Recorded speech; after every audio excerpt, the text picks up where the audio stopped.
So today is day 2 of the Momumentary on single moms raising food allergy kids. And today was hard. It's amazing how quickly things can spin around. I just started doing this yesterday and trying to get my child situated with school is hard. A lot of parents run into issues, but because we're in a new situation, there was a problem getting some forms taken care of. We had documents from her prior doctors, several board certified allergists, as well as her pediatrician, where she's been allowed to self-carry her meds. And unfortunately, those documents weren't being accepted because the information wasn't entered on a specific form for the school district. And my question to them was, what if she was treated out of state on a regular basis by a specialist?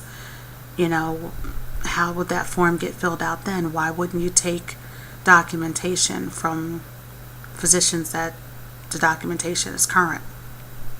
I was informed that they don't make the rules, they just follow them. So then I was spending pretty much a good part of the day making phone calls around to try to find a physician that could help me get the paperwork filled out, because the new pediatrician that we got, wasn't very accommodating.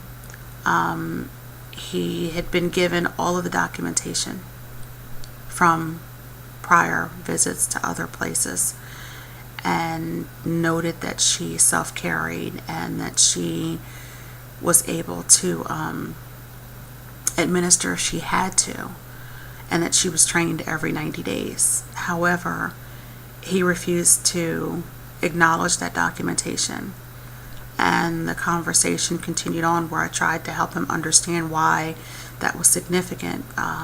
Factual information, the number of schools, or children in the school, what if the nurse was in another part of the school doing something else. His stance was that medication should be locked in a cabinet in the nurse's office at all times, and at worst possibly locked in the teacher's classroom. However, that's a problem as well. What if the nurse is with another student in another part of the school? What if no one has keys to her office? The other part, even if it were in the teacher's office, which he really didn't like that idea, but he mentioned that. What if the teacher and the students were out at recess and it was locked in her office? Another friend of mine who's an advocate happened to mention about a shelter-in-place situation. Unfortunately, there have been a lot of schools that have been on lockdown because of these shootings and all these crazy things that are going on. What would happen then if my child's in one part of the school and the meds are in another part of the school? Especially having asthma in addition to this, the stress alone could cause an asthma attack. And if you're in a lockdown situation and something happens, what if they're in a lunchroom? You just don't know. And people want to think, well, those are a bunch of what ifs. Well, what if a gunman's in the school is a what if too? That's not something you're expecting either, but it's happening. So with those thoughts, finally the doctor became frustrated with me and said, well, even now I mentioned that there's a self-carry law in the state. He said that if those people feel that this child is comfortable and capable of carrying those meds and administering, then why don't they just sign the damn forms? So, I've never had a physician talk to me like that before.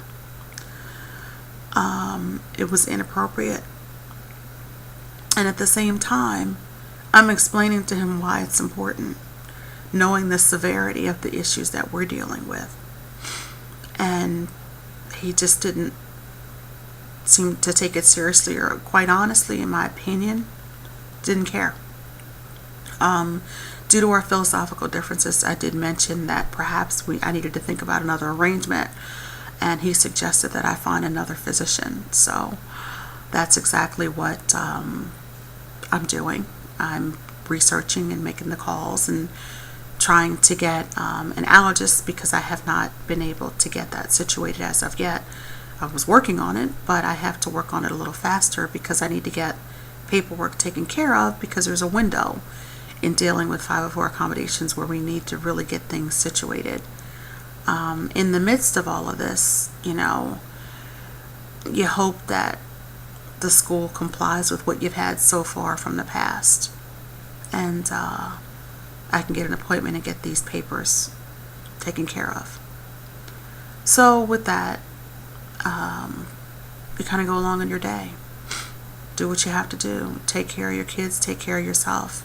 But it's kind of hard trying to work and making all these phone calls and having to get things situated, especially when some of the doctors are far away from where your office is, having to take days off work. But I didn't choose this, it chose us. So guys, that's day number 2, and I'm a little spent right now, so I can avoid crying on YouTube. I'll see you tomorrow, day 3.